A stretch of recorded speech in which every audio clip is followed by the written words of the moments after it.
This episode is brought to you by the HubSpot Podcast Network. What is the HubSpot Podcast Network? That's right. It's a new thing by HubSpot. They started with our podcast, and now they're branching into more and more podcasts with experts in different business areas. So you might have a podcast about marketing or sales or operations or customer service. And we're going to go over through the different podcasts on this network. Some are more entertaining, some are more informational, some are a good mix of both. That's what we try to do here. And HubSpot's goal here is to have on-demand mentors. So if you're an entrepreneur, you're a startup, or you're scaling up, you're going to be able to hear practical tips and inspirational stories by listening to the different podcasts on their network, which, by the way, I think this is a smart idea. Too many brands just try to sell you their thing. HubSpot, I love their approach here. They're like, let's put out great, valuable, free content and help more companies succeed. And the more companies that we help succeed, the more will eventually come back to us, sort of like a good karma kind of thing. So listen, learn, and grow with HubSpot Podcast Network, HubSpot.com/podcast network. All right, so I love huge companies. I love big visions. I love all that stuff. But a lot of people complain to me when they listen to the podcast. They go, Sam, I like these big, huge ideas, these $100 million, billion-dollar ideas. These are fun to discuss, yada, yada, yada. But I wanted to know about something that I can just create a great living on, let alone, I don't care if it gets big. I just want to make a living. And today is a great episode that addresses that. So this is an old episode that Shaan did a couple years ago. And the guest is one of my best friends. His name's Ramon Van Meer. He created a content site that was making something like $400,000 a month in profit. And he eventually sold it for close to $10 million in cash. I was a small shareholder, and I got to see the behind the scenes on how he built it. And it was really cool. And Ramon inspires me for a couple reasons. The first is that he's an immigrant, he's a single dad, and he came here without a lot of opportunity in front of him, and he kind of made it work. And Ramon's a bulldog. He just gets it done. So he's inspiring. But it's also exciting because I love content businesses a ton, and I know a lot of you love content businesses. And this story is about a content business, and not just any content business. It's about one that might shock you. It's about soap operas. Yes, soap operas. Ramon Van Meer built this company called Soap Hub that was the most popular soap opera website, kind of like TMZ or episode recaps, but for soap operas. It was the largest in the space. It was one of the largest soap operas blogs in the space. It only took him about 24-ish months to build this thing. And in this episode, he goes through a lot of detail on how he got traffic. So we got a lot of traffic from Facebook groups, which is something that you can still do, by the way. Facebook groups crush it. They crush it for my company, and they're still great. And he goes step by step how he did that. He also talks about how he hired writers. He talks about how he monetized through advertising. It's just really fascinating. And this is the type of company that if you're listening and you're willing to spend 40 hours a week doing it, I would bet everything that if you give it 6 months of 40-hour work weeks, you totally can start a company like this that makes a really good living. And so this story is great because we're going to talk about a small business, so something that grew to something like 5 million-ish in sales in a very short amount of time. And 5 million seems like a lot, but it started small, like a couple grand a month, and then tens of thousands of dollars a month, and whatever. It's really good. So it starts small. Second, it's about content. A lot of people are interested in content businesses. Ramon didn't know anything about the content business. In fact, he's an English as a second language type of person, so he's not that great of a writer, but he built a really cool content business, and it's kind of like a puzzle to him, and he'll talk step by step how he did that. And third, a lot of people say follow your passion. Some people say don't follow your passion. I err on the side of I tend to start stuff that I really care about, but not Ramon. He's a 40-year-old dude, single dad. He doesn't watch soap operas, but he built this really wonderful business on soap operas because he's not passionate about soap operas. He's passionate about building companies. And I think most of you probably fall into that category. So you have to listen to how this guy builds his life. It's so fascinating because there's no excuses to why he's not going to succeed. He just says, I don't care. I'm going to do it. I'm going to get it done. I'm going to run through a wall. I'm going to make it happen. And Ramon is one of my best friends, and he's a huge inspiration to me. He's one of my mentors. He's a person I really look up to, and I think you guys would like the story. He's going to talk about how he built Soap Hub. You can find it now, soaphub.com. He sold it for something like $9-ish million, and he's going to talk about that story about how he grew it and he sold it. And Shaan does a really good job of asking questions, so give it a listen. See you. At this point, it's a money printer. I was very lucky that in content, with a very small team, very low overhead. And we're talking monthly, you're pulling in between 400,000 and 500,000 in revenue. What's up, guys? Shaan here. I'm doing a special little introduction to this episode from my phone. This week's conversation was with Ramon Van Meer. And Ramon is a really interesting dude, and this episode is going to be different than most episodes. I would say that majority of the guests, when I have them on, they are intimidatingly smart. When they're talking to me, it's pretty obvious within 5 minutes that I'm the dumbest person in the room, and I just try to ask questions so that let them talk and let them tell their story, and I just do my best to keep up. But Ramon is not a genius, and that's what I'll say. Our buddy Sam, who introduced us, he says it differently. He calls Ramon he just tells him, "You're so dumb. You're the dumbest smart guy I know," and he means it with love, because what Ramon does is he doesn't overcomplicate things, and you're going to hear that in his story. For example, the essence of his story, and he'll tell you better than I will, but it's he wanted to start a blog. He just looked at what was already popular, and then he started a blog in that little niche. He bought a $49 WordPress template because he doesn't know how to code. He outsourced the writing to some freelancers because he doesn't know how to write. And somehow, some way, just did those simple things and built the most popular blog about a subject that he doesn't even really know. It's a soap opera blog, Days of Our Lives, Young and the Restless. That's like soap operas. And he's never even seen an episode of a soap opera. And so somehow this guy who can't code, can't write, and never watched soap operas built a blog filled with daily stories about soap operas. And the business started printing money, generating hundreds of thousands of dollars a month before selling it for about $9 million. And so Ramon is one of the most humble guys I've ever met in Silicon Valley. Very good at just keeping things simple. And if you take nothing away from this, it's to remember that you don't have to be a genius, and you don't have to have some super complicated high-tech business plan to make it work. Sometimes, if you just find a niche that has a lot of passion around it, you can build a very simple business, and he's going to tell you about that. So, hope you enjoy the episode. If you do, leave a review, shout me out on Twitter, do something so that I hear you guys. That's what gets me excited to keep making this show happen. I don't have to do the show. I do it because I love it, and I really appreciate everything that happened after the first episode. All right, enjoy. Okay. Ready to go? Let's do this. All right. Sometimes I get asked to do a podcast or an interview, and I'm a shy person in groups, so I don't really like to do TV or interviews. I don't like to talk too much about myself. It's just, I don't know why. So sometimes it gets awkward. A friend of mine asked me to do a TV segment for him. It was not a TV, like national TV. Nobody would really see it.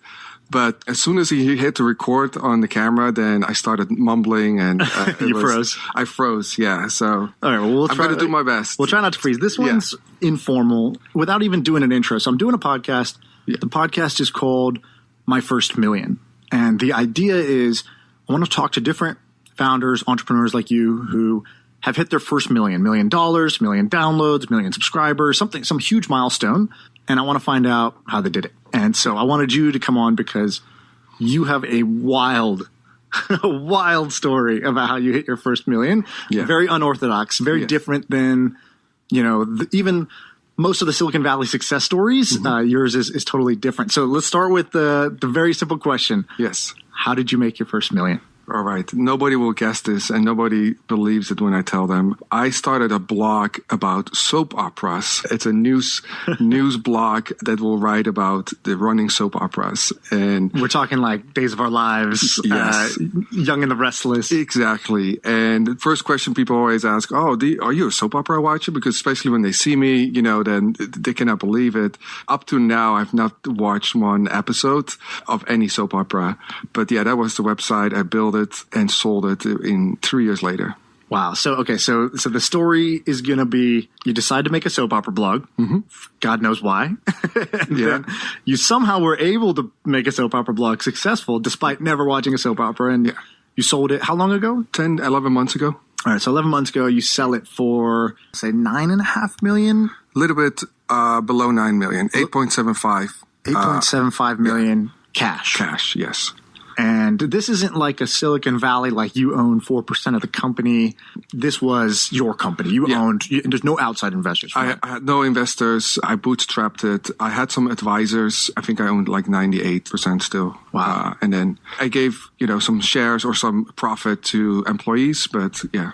Okay, love it. So we're going to go in. So how does this start? Why even create a soap opera blog to begin with? Yeah, I started this and I called the golden age of Facebook, where you can basically create a fan page about any topic and very cheap and fast could build a huge fan page. And back then, the news feed algorithm was still in favor for publishers. So whatever you posted, a lot of your fans will see it. So are we talking like the BuzzFeed, Upworthy days when they were getting a ton of traffic off Facebook? Yeah. So I knew, how to drive traffic from Facebook to a website. I just didn't know what the topic would be. So is it should I sell a product or a service or content? If a content, what kind of content? So I just... And take me back. Are you just at home alone in a room thinking about this? Yeah. You're just brainstorming in a whiteboard. Yeah, 800 square feet apartment, me and my son together, and just brainstorming ideas. And what was your son's ideas? What was he thinking? Actually, he has good ideas, but it's more games. But he always comes with these really interesting thoughts that I never think of. And then, hey, he has a good point. Right. But yeah, going back to the Facebook, I started 10, 11, 12, I forgot, different fan pages about different topics. So one was about pets, marijuana, soaps, politics. And I would just drive some traffic to it or build some likes, paid, and then post some random pictures and then see the engagement. So some fan pages really bomb. I had 10,000 fans. I post a picture and I get 2 likes or whatever, right? Okay, horrible engagement. But there were 2 topics that really stood out. One was soaps. The other one was politics. And this was even before the craziness that before Trump. Yes, exactly. BT. Way before Trump. Politics, I really didn't like because especially, one side was more engaged and everything against what I believe in. So I dropped that actually after 2 weeks. And then I saw the soap opera fan page doing, a lot of people sharing and commenting and liking, even though I made a lot of mistakes posting the wrong actors. Like I posted pictures of people that were not in the show and things like that. But the engagement was crazy. The engagement was probably higher then. People get outraged. Yes, exactly. So I built a simple WordPress site. I bought a team from Team Forest, put it on WordPress, used photo. And are you a technical guy? I mean, what's your... Because a lot of people get stuck, right? Hey, I want to build this website. Yeah. I can't code. Do I go learn Python the hard way? Do I go buy this course and try to become a developer? Do I try to outsource it? Yeah. Do I try a WordPress theme? So I think that's why we live in such a great time, right? Like you don't actually need to know a lot to get stuff, built. WordPress, it's so... Or Shopify, if you want to start selling something, Shopify is very easy. And if you want to build a content site, WordPress is also. So I am technical, but I didn't code anything to build. Like this website I built in a couple hours was a WordPress, a theme, a very simple logo, because I'm just a believer, like trying a lot of different things fast, and then see if something works, then you optimize or make it better or make it look better or faster or things like that. But, I try to prevent spending too much time in the pre-launch phase where like I made those mistakes too when I was younger. I had a business idea and then I took weeks to design a business card and a website and eventually after months of hard work and then the idea didn't work, right? So now I'm the opposite, just quick. So a couple hours, very ugly site. Now I had the problem. I don't know anything about soaps. And as you can hear, I have an accent. English is not my first language. So writing is also not my strong point. So I went on Upwork. Back then it was called Odesk. So this breaks all the rules, by the way. It's, founder market fit. Zero. Passion, 0. Exactly. Skill set, 0. Yeah. Can't write. I decided to start a blog. Exactly. But you knew one thing. So if we're recapping the kind of what you had, what you didn't have. All right, that's the stuff you didn't have. Mm-hmm. But sounds like what you had was you knew that at least for this time period, there was a cheap way to buy likes on a Facebook page. Correct. And then whatever that Facebook page is, and you tried 20 of them, WWE and pets and whatever. and then take that traffic take the likes on the Facebook page, turn it into website traffic. Correct. And so you did your testing period. You decide soaps is the one I'm going to do because the engagement's high, using the data, which is all good. And now you got your blog up, but you don't have the content wheel going. Yeah. So went on a website called Odesk. It's where you can hire freelancers, from writers to video editors to anything you can imagine. Put an ad out. Hey, I'm starting a soap opera blog. I'm looking for a writer. And very lucky, I found an writer that used to write for an print soap opera magazine 20 years ago. She watched all the shows. She's in the industry for many, many years, so she knows the storyline. That's how people used to solve this problem. They would buy the magazine. It would talk about that week's drama in the soap. And then magazines just were too slow for the new world. Yes, exactly. So that was also a luck that there were competitors, but it's like the old school media competitors. It was like these magazines that have been around for 20, 40 years. What's like a big magazine that covers soaps? The biggest one is called Soap Opera Digest. Okay. It's been around, I think, 40, 50 years. Straight to the point. They have a website, but their main focus up to the last couple of years was always their magazine. Yeah. So you love that because you see this incumbent who's, they're from the print world. They have a website. Website's like a PDF, basically. Yes, exactly. So when you see that the website reminds you of a PDF, it's like, this is a good market to go It's a good market. So found her, started with one article a day and just test out and see how it works. Up to now, actually, she's still working with the new owners of Unbelievable. Yeah. And so she starts cranking out content. And give me your mindset. I mean, are you pretty certain that this is going to work? How are you paying the bills at this point? Like, take me back to, because I know it works, right? The spoiler of this podcast, shit worked out, sold the company, that worked. So, but I think it's important to go back when it wasn't clear that it was going to work. Yeah. You have some belief, but like, again, I want to know, how were you paying the bills? And then what was your certainty level on this? Or were you still hedging your bets with other things? Yeah. It's always easy to look backwards, like, of course it works. In my case, every person I told this idea to told me, you're crazy. Like, it's never going to work. Soaps, like, who watches that? And why didn't you listen to them? You're just a stubborn guy or what? Yeah. And because, I like to keep trying things until I see it doesn't work. And then I go to the next idea. I saw the engagement. So going back, it took 4 or 5 months before I really started seeing good amount of traffic to the site. Because the problem with content, you need a lot of traffic to really make money. Back then I was just using only Google ads, so the banners on my website. Even after a couple of weeks, I made like $2 a day and then $4. I couldn't, I paid more for the article than return. But what kept me going was that the engagement on the fan page, like the fan page, I only had to pay the first couple of weeks, I think to 20 or 30,000 likes. After that, the fan page just grew organically. Whatever I posted got so many shares. And I did see an opportunity. Okay, there's not a lot of competition. The fans are super engaged. It's content that is every day. Like soap operas are aired every single day for 52 weeks straight. They have some blackout days, but basically it's every. These are new episodes. New episodes from Monday to Friday. So apparently they record a bunch of them on the same day, like 5, 6. It's very, very basic, meaning like their sets. It's just the actors. Like I think even the directors are in a booth upstairs, and then they just crank out. With all the respect of the soap opera, actors. It's not like a Hollywood. Set. It's not Game of Thrones we're talking about. Yes, exactly. So it's a lot of content. And when you write about a topic or you think about, starting a content site, you also want to think, okay, is there going to be enough content to write about? So for example, if you do a Game of Thrones blog, you're kind of limited because it only airs 2-3 months. I don't know, actually, a year. This season was 6 episodes, and now it's done. And it's done, right? So then 6 Sundays. Yeah. So that's not a lot of content. But to be fair, are you a Game of Thrones fan? No. Okay. So to be fair, you could write an infinite amount of content just complaining now about the ending and the last season. So start a petition. Start a petition. Exactly. All right, let's talk about one of the most important parts of any business, your CRM, right? This is where you see who are my prospects, who are my customers, who are my hardcore customers. And you want to have conversations, you want to have information about them that goes throughout all stages of the customer journey. So HubSpot's CRM platform, it's easy to align your team using the features that they have, like their messaging tools, live chat, email templates, and having a unified system of record. So how does it work? You can install live chat on your website, and this will let sales and customer support talk to your prospects. You could send marketing emails on behalf of your sales reps to your customers.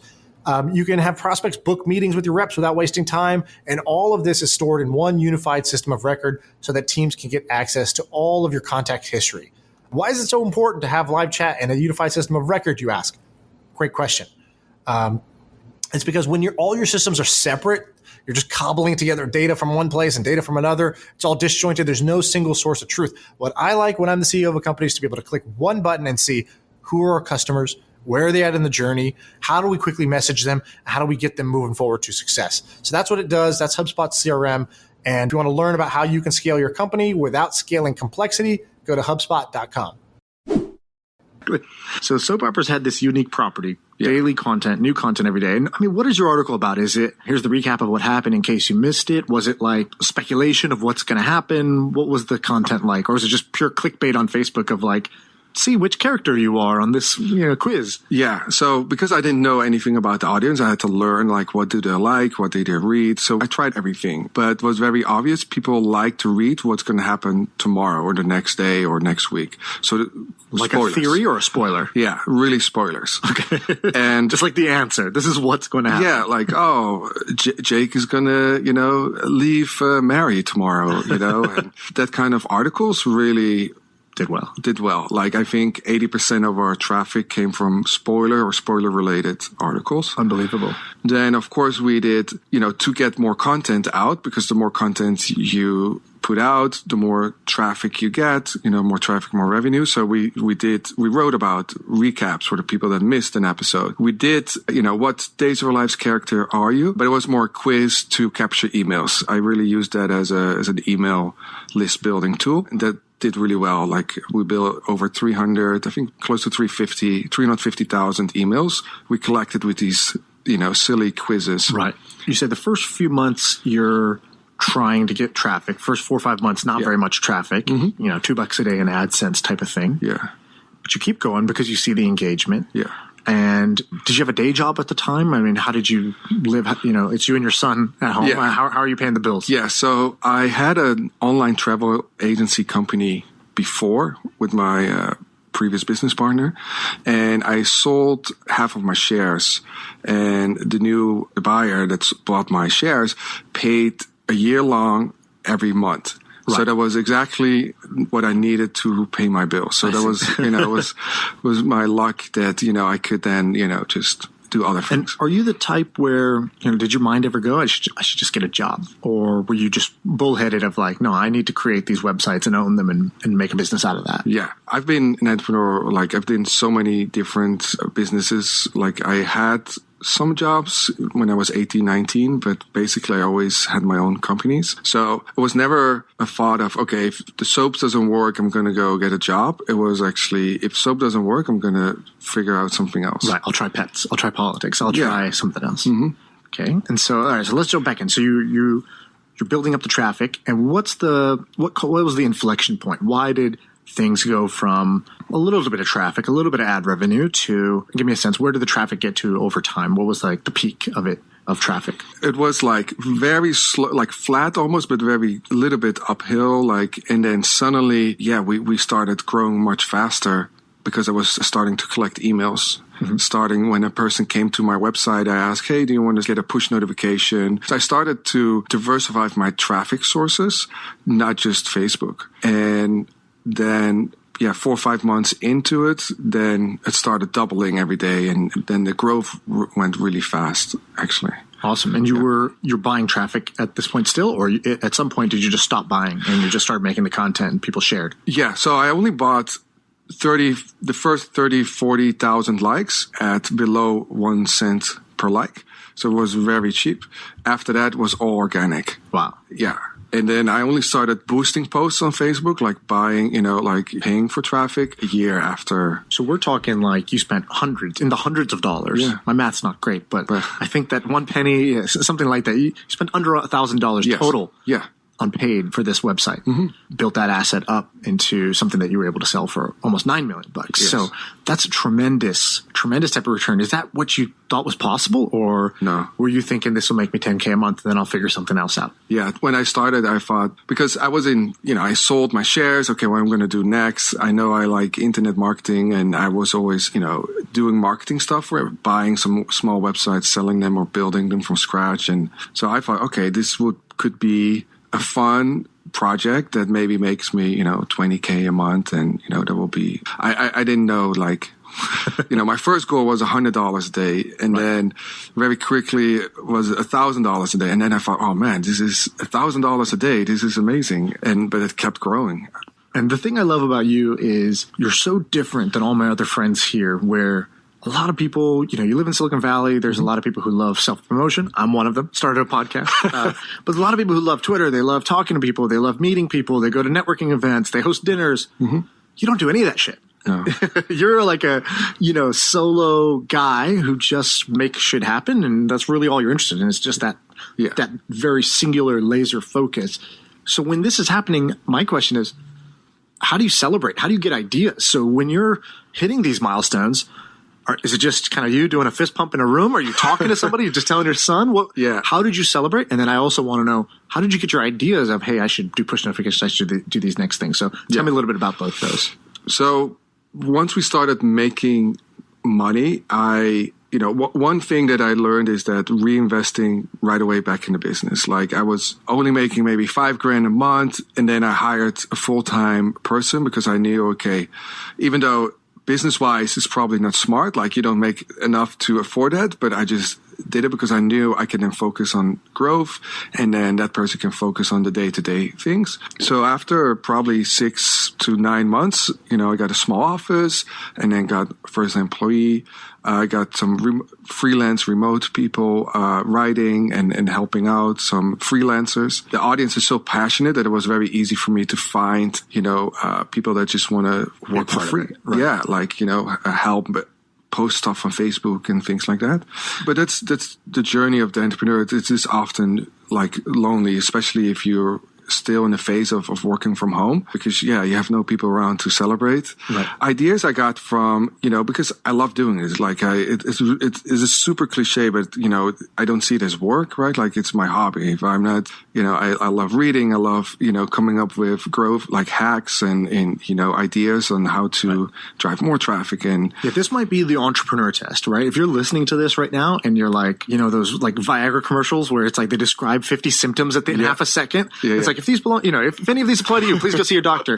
The way I see what you're describing is if any of these apply to you, please become an entrepreneur, which is like most people that you meet, they work their sort of 9 to 5, and the objective is to turn off their brain and turn off the work part of their brain. So can't wait to, go home, get off that. The weekend is here. All right, fantastic. Oh no, Monday is back.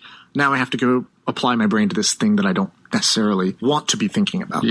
Whereas it seems like for an entrepreneur, there's a certain level of curiosity and obsession that just makes it where you can't turn that part of your brain off. You're always thinking of ideas.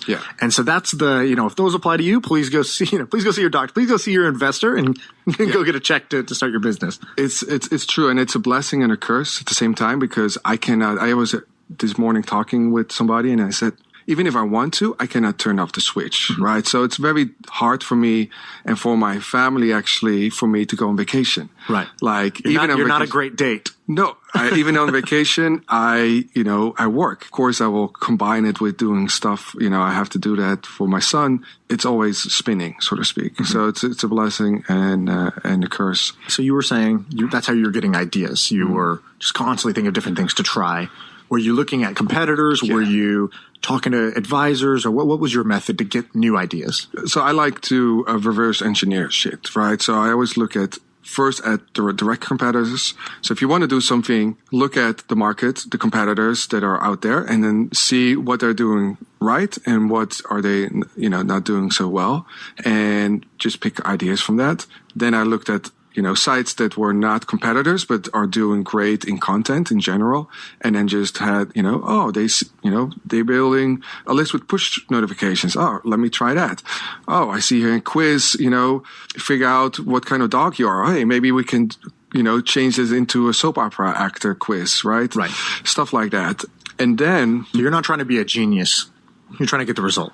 Yes. If somebody else has an idea that's getting good results, you'll try it. Yeah, reverse engineer. And you told me, I think maybe the first time we went out to dinner, because I was like, it was something around why soaps? Why did you even try soaps to begin with? And you had said something like, tell the story where you said you saw somebody selling a website like this, and the guy was asking for $100,000, and you were like, I don't even have $100 to give you for this, but if you're selling it for $100,000, that means there must be some value here. Is that how it went down for that part? So still to now, I always like to look at these marketplaces where people buy and sell websites. I think you can learn a lot. They write a whole summary and give access to the P&Ls. And then what's an example? Where would I go if I wanted to find websites that are for sale? Quiet Light Brokers is actually one of the biggest ones. See it as a real estate broker where they have a couple of website listings and then you can buy or sell. Right. I was on there this morning, actually. I was looking at, when I went to Quiet, because I hadn't heard of Quiet Light. I had seen some of the different Shopify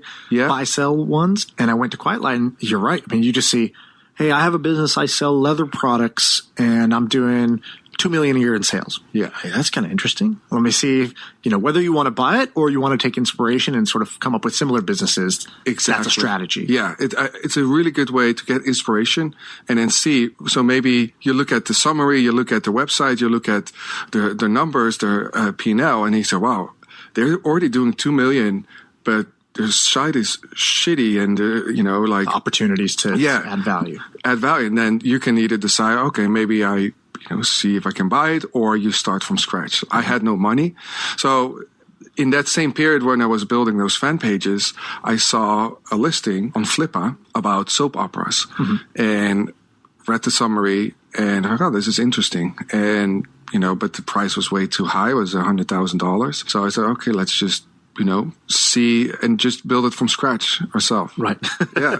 It's like real estate, right? You go, you see these listings, you say, hey, go raise the rents. But sometimes if you have no money, the beauty of the internet is it's like you can go build a building just like that. You know, in the real world, okay, well, I can't go build my own building. But what you were able to do in maybe 6 to 8 months was you built your own building. Hey, I can't buy that one, but I can build my own. Yeah. And so at what point did you realize this is going to work? This is going to be successful at a scale that is even bigger than I originally thought. Yeah. What was that turning point? I still remember it was December, I think, 27. It was when I was testing different articles and different times to post and different things. But that day was the first day we made $100, but it was really calculated. Okay, we post on this time, this kind of article, and it all sort of fell into place. So you made $100, but you knew you would make the $100. It was it was not luck. No, you had a system. I was working on a system and it was kind of working, not kind of working, but now it was like it fell in place. Okay, now the strategy, the blueprint, it's working. Mm-hmm. And then now it's just a matter of scaling, getting more fans to the fan pages, building, find different ways to get traffic and more content. So now it was more a matter of scaling, so to speak. And what worked with scaling? What were some of the techniques that really worked? The biggest was building the email list. That was also a huge hedge because back then, this was before Facebook, started screwing up the news feed, so to speak, the algorithm.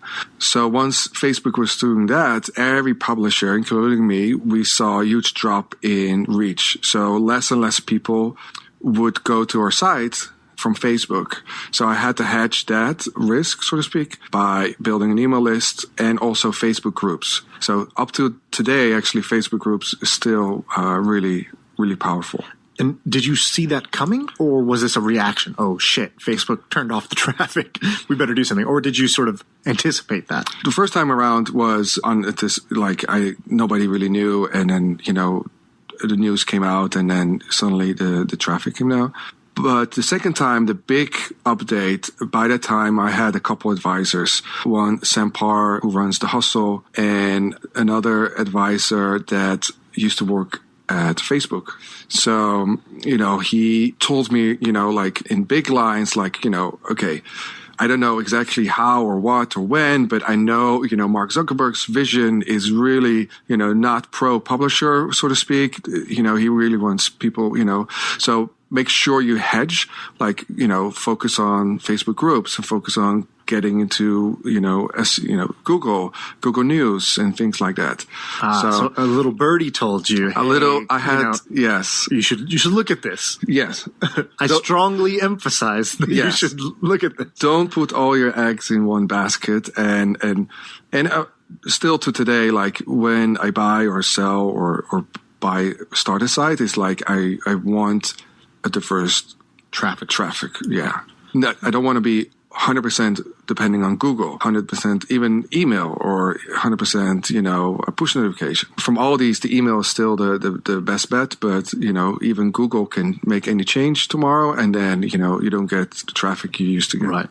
And so you're going down this path, and in different businesses, there's a moment, and there's this guy, Ben Horowitz, who's a venture capitalist in the city for Andreessen Horowitz, and he has this term that he likes to use, WFIO, WIFO, and what that stands for is, we're effed, it's over, meaning something goes so horribly wrong that you're unsure if you can really recover from it. Were there any of those moments? It sounds like the Facebook traffic thing could have been one of those moments, but you're a very calm, cool, collected guy. So I don't know, did you ever have that panic? Did you ever hit the panic button and say, this is it, we're effed, it might be over?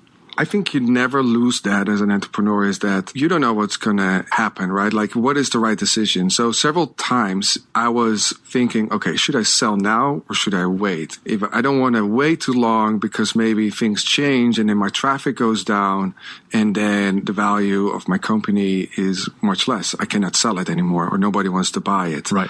Or I was also, because I was only writing about soap operas, and soap operas there are only 4 airing, like only 4 in the United States. 10, 12 years ago, there were like 12 or 13, like, the soap opera get canceled. So I was also, thinking, oh man, what happens if 2 soap operas get canceled? Then I don't have content to write about, or less content. Right. And then nobody will buy it. So that was like, when, for example, the soap operas would re-sign the contracts with the networks, like those were the times, man, shit, should I sell it? Should I not? Like trying to get information, trying to get inside information from the networks, So did you talk to any of the soap opera folks? Do they know who you are? Mm-hmm. Yes. And did you have to pretend? Were you like, oh, I'm a huge fan? Oh, so sorry. So not me personally. I didn't talk to them, but our writer team, yes. So after I hired the first one, she already had connections with networks and soap opera actors, and then some of our other writers, one that lived in LA, he knows all the publicists and the networks. And so we got also, interviews, exclusive interviews with soap opera actors. We got the spoilers for 2 weeks out, so we write more about like what's going to happen tomorrow, all that stuff. So we had some, but I didn't do it. But even if you didn't have to pretend, and I would not do that either. Like you wouldn't have pretended. You would have told him, "Hey, I never watched an episode. I don't watch it. I'm sorry. But I love the audience. I love the traffic. Yeah, I love the traffic. So the fan base is amazing. And so when you advise people, if somebody came to you for advice, are you one of those people who says, "Listen to what I say, not what I do," as in, follow your passion. Hey, I'm not doing that necessarily with the topics I'm writing about or the companies, kind of the customers I'm serving. I'm not I'm not scratching my own itch. I'm not super passionate about that space, but you do it anyways. You think that's a good strategy, or it's just a strategy that works for you and maybe not advisable for others to follow? Yeah. So that's also, I think, one thing why I don't really like, because nowadays in the news, in your Facebook, you see so many of these so-claimed gurus, and then the 6 steps to this and the 4 steps to that. And, it makes me cringe, because what works for me doesn't work for somebody else. I think you really, every person is different. I think what worked for me will not work for a lot of other people. But in my case, I think my passion is not so much the content doesn't really matter. My passion is the entrepreneurship, the journey of starting something, not knowing what the outcome is, and trying to find creative ways to make it happen.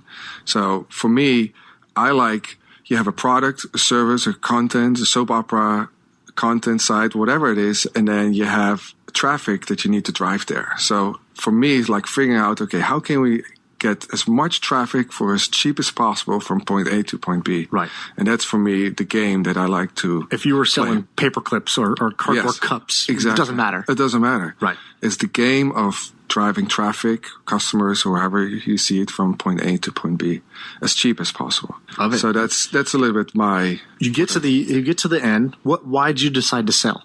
Why not keep going? Because at this point, it's a money printer. Yes, I was very lucky that in content, you, with a very small team, very low overhead, you can make good revenue. And we're talking monthly. You're pulling in Between 400,000 and 500,000 in revenue, and the overhead was 100 something, 100. Depending on the month. But we were a very small team. In-house was me and 3 others, and then a handful of writers. Right. So it was a very small team. We had a person doing the ads, a day-to-day person that runs everything, and then a video host and editor. love it. So you have this cash cow. Why sell? Because you don't get often, multi-million-dollar offerings, so I thought it's a life-changing. So somebody just came to, or did you go out and market it? So first I wanted to see, hey, can I even sell it? Mm-hmm. So initially I went to ask one of the advisors, Dave Nemitz, one of the founders of Bleacher Report. I asked him, hey, how much do you think I could sell this? Right. Mm-hmm. And he brought me in touch with a merchant acquisition person, or a guy, however you say it. And I hired him, and he shopped it around. And, I got some meetings with some companies that were interested in buying it. I got horrible offers, like one time my revenue, for example. And 1x revenue. 1x revenue, and then maybe with a little bit of cash, and then the rest of the money, I had to wait 4 years. Every month I would get a little bit, They're trying to drip you your money. Yes. It's like the private equity play, right? Where they try to repay or pay with the cash flow from the business. Right. So that was not worth it. Then I reached out to the broker. I used to work with Quiet Light brokers. I bought and sold a couple other smaller sites through them. But I always thought, this is too big of a website. I don't know a lot of people that can afford, or can buy. Did you go in with a number in mind? Yeah. I think that's hard for entrepreneurs, right? Somebody says, well, what would you sell it for? Yeah. You're like, shit, if I know, some days I wake up and this is worth 100 million, and some days I wake up and I say, take this off my hands. Yeah. So did you have a number in mind? How did you think about it? That's true. Like a lot of, especially entrepreneurs that are married to the idea, right. They think their company is worth way more than it actually is. By that time, I had, friends that are in the same industry, and then you kind of get to know There's a standard. Yeah. Or this site sold for XYZ. And so you can see at different valuations. So I had a number in mind that was actually way lower than I actually sold it for. Right. And I went to the broker. I said, hope that guy's not listening. Yeah. Well, it's an interesting story too. So the broker, how that works when you go to a broker, they just look at your last 12 months of profit, and then they put a multiple on it. Mm-hmm. So if you did $1 million in profit, they can sell it either between 2x and 5x, depending on the industry, the trend, right.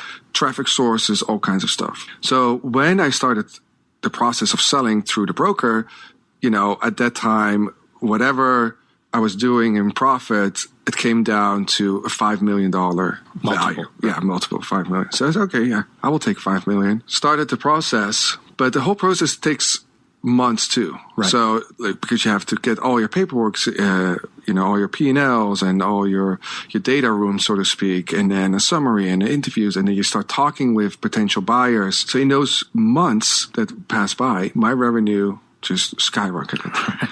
So I told the broker, I called him, I still remember, I felt so bad because I felt, oh man, this broker worked so hard on my deal, and now I'm going to call him saying, hey, 5 million is not enough. Right. I want to delist. I want to stop, I don't want to sell it at this moment. Just wait for a couple more months. Then the value is much higher. I called him and I told him the story. I said, listen, this happened, and he totally understood it. So what happened by me pulling the listing, whoever was already interested in it now wanted more. Even more. Right. I wish this was a genius plan of mine. Yeah. This was a pure, just happened. So a couple days later, whoever first offered 5 million to say, okay, I offer 6 million. And then so there was a bidding war between initially 3 bidders and then 2. And eventually I had to choose one of them. Amazing. Yeah. And so by then you're like, hey, this is a good deal now. I'm happy with this deal. Mm-hmm. You take it, you sell the company. Painful process or was standard transaction? It's an emotional roller coaster because it's a lot of money on the line. My biggest issue was like, okay, can this person really close? Like at the end of the day, like because you go to due diligence period. So first, it's not all about price. You also need the certainty that they're going to deliver and they're going to close. Yeah. So once you agree on a price. You sign an LOI, letter of intent, and then they have X amount of weeks to dig into all your numbers. One big mistake, one of the many mistakes I made was my books were not as clean as I'd supposed to. Like I had other websites. I had just one LLC, one bank account, at very scrappy basic. Ramon's lab of of experiments were all on one books. So we had to go literally each item of all bank statements, each line item. Okay, this is not for the soap side. This is for that. Like we had to go through everything. Their lawyers, my lawyers, their CPA, my CPA. So it was a very painful, long process. And of course, there's now looking back for it is easy. But at that moment, I think, oh man, maybe they're going to change their mind. Maybe, maybe in between the due diligence period, my traffic, Facebook makes another update and my traffic goes down and they pull the deal, like that goes through your mind the whole time. Like, man, let's hurry up. Yeah, it took 2 months and the buyer had some issues too that one of the investors pulled their funding 2 weeks before closing and stuff like that. All the adventures. Okay, Yeah. So it ends up closing. Does your life change? I mean, this podcast is called My First Million. Yeah. I think I remember, thinking, hey, if I had $1 million in the bank, then my life would be so different. Then I would feel this way. I would act this way. I would spend this. I would do this. In reality, from doing this podcast, talking to people, that doesn't seem to be the case. What was day one of that life for you? It's super, and I always screw up this word. It's anticlimaxal. Anticlimactic. Climatic? Yeah. So anticlimactic because I remember when the money came in the bank and, Were you just hitting refresh over and over again?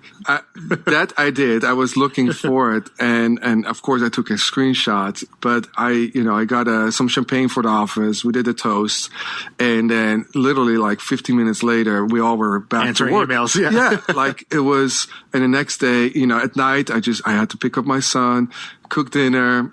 It's just normal life. And then the next day he went back to the office and just work. What did your son say? He was 8 years old at the time or something. So does it register in his brain? What this means? No, doesn't care. It doesn't. No, he didn't care. I think it's different when you have really no money and then suddenly you win a lottery and then the next day you have a lot of money. This, even though it was relatively quick, 2 to 3 years, but the website was already doing really well. Very profitable. So if I wanted to buy something, most things I could already have bought, So there was not something, if I sell this, I'm going to buy, this and this and this. Like I didn't have that. It was just, okay, now on to the next journey, so to speak. And so we got about 10 minutes before they kick us out of here, but the questions, what happens then? So since then you've bought a handful of other websites. Yes. Again, like a real estate guy, you sort of buy it, you try to build it up, you either run it or you sell it from there. Was that a good idea or bad idea? Are you happy with how you parlayed one thing into the next, or would you do it differently now? I can see that look on your face. Yes, because you know the answer already.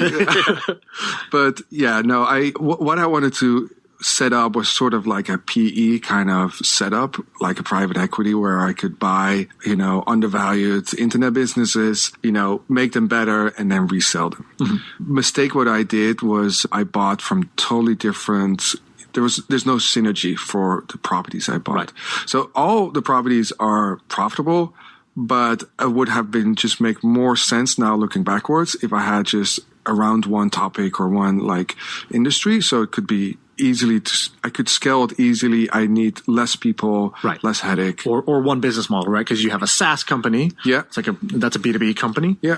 And then you have a content site. Yeah. You have an e-commerce, a pet site. Yeah, exactly. And you need different skill levels, different kind of people, different models, different ways how to drive traffic. Right. So it's not that focused. When I started the soap, one thing was on my mind: how to drive more traffic, traffic. And now it's like, oh, we have a B2B, like we need a sales team for this. Oh, we need a content site. We need different things. So we all live and learn. And now you have a new project, new idea that you're cooking up. Yes. Almost back to the roots a little bit in terms of what you're doing. So let's talk a little bit about what you're doing. I'm super excited. Yeah. I'm coming on as an investor because I think that this thing is going to be big. So tell us a little bit about it. Yeah. So very quickly, Novelly is actually a platform where people can read short romantic stories, short romantic novels, books on their iPhone or tablet, either read it or listen to it. So it's a book, but also an audio version. Me and Sam came up with the idea. We were back and forth. We were really good friends. We always come up with weird and crazy ideas. And we came up with this idea when I still had the soap opera website. And I still had access to all these readers. So we thought, oh, people that like soap operas probably also read romantic novels. So same story, put a really ugly, simple WordPress site up, had somebody write a couple short romantic stories and drove traffic to it, see the engagement, see people like it or not. And the engagement was crazy. People were literally like begging in the comments, like, oh, we love this chapter. When is the next chapter? Things like that. But then I started a process of selling the soap site. So I put this idea on hold, so to speak. Okay, we can figure it out this later. Right. Yeah. A couple months ago, we just revisited and now we're building an app and it's going to go live in a couple months. It's same demographic, like the middle-aged woman that like to read romance novels. Think of these novels that you growing up saw at the supermarket or the gas station, right, with this cheesy book cover. Yeah. My mom has read, I think, like 55 Danielle Steele books. Yes, exactly. I think some article came out saying she's written more novels than anyone. Like she's got like 300 days on the, 300 weeks straight on the bestseller list or something crazy with different books. As she, she's a machine. Yes. And then there's, obviously 50 Shades of Grey. There's Twilight. There's all these kind of franchises that have been built in this same kind of, romantic fiction genre. And so you see something there. You think that this romantic stories or romantic fiction is big. Well, the category is huge. There's a huge amount of people reading this kind of books, but it's also people that read romance novels are also very frequent readers, meaning on average in America, a person reads 5 books a year. The average romantic novel reader reads one book every 2 weeks. Like you said about your mother, like she read many books, right? So it's not a lot of people, but also they read a lot of these kind of, and there's a lot of subcategories. You have like, from vampire romantic, stories to 50 Shades of Grey to the really cheesy ones. Like you have a lot of subcategories as well. I remember as a kid, I used to read every sports fiction book I could get my hands on. And I think one day I crossed over into that, and one of the books in the sports fiction was like a sports romantic fiction or something. I remember taking it home, reading it, first 10 pages. I was like, what is this? Yeah. By the 15th page, I was like, all right, I'm finishing this book. This is a great book. Yes. As an 8th grader, I remember that. That's so funny. So there are all these subgenres just within it. And so, what does success look like? What do you think? Where do you want to be with this project, with Novelly, 6 months from now? 6 months? Well, 6 months is... Okay, maybe 12 months. Yeah, maybe 12. Okay. 6 months, we hopefully will be, launched and have a good number of downloads. But in a year, we want to be at least at 100,000 active users and build a platform, not just for readers, but also for writers. I think because I had a lot of writers in the Soap Hub time, I think writers are very undervalued nowadays. It gets more and more difficult for them to make money, and for different reasons, more competition, Amazon, probably things like that. So we want Novelly to also be a really good platform for writers to make more money, have access to their audience, communicate with their audience, with their readers, and get also more exposure. I think this is a great idea. I think that the writers getting that opportunity, it's very hard to make a living writing now. Yeah. So knowing that, hey, if I publish here, I'll get readers. and I'll get money. And then on the other side for readers, there's a reason Netflix paid like $100 million for one more year of Friends, or, The Office is the number one show, is because people love this comfort and familiarity with content. They love that if they can just push a button and then they will feel a certain way. It's like push a button, get an emotion. Yeah. And that's really what comes of, if you build a platform like this, because somebody will be able to push a button, they'll know what they're getting out of it. It's not like opening up Amazon and saying, here's a bookstore. Yeah. Go find what you want. This is saying, hey, you want to, here's a great story. It's a romantic fiction story. And they'll be trained to say, hey, if I want that feeling, if I want that type of entertainment, this is the app to go to. Yeah. I really think this has a lot of potential. I'm excited to see what you can do with it. Yeah, we're excited too. And all right, it's great. So we'll wrap it up there. Ramon, it's been awesome having you here. I would normally say, hey, where can people find you? This is your chance to shout out your social media or wherever. Self-promotion. I don't think you even have anything there. If somebody has I always like to help and advise, or if people have a specific question, they can find me on LinkedIn. If you look Ramon Van Meer, then you can shoot me a message. Awesome. Well, thank you so much for coming. It's been awesome hanging with you, and I believe we have a Spartan race this Saturday to go to. So yes, I will see you in the mud very soon, my friend. All right. Awesome. Thank you so much, buddy.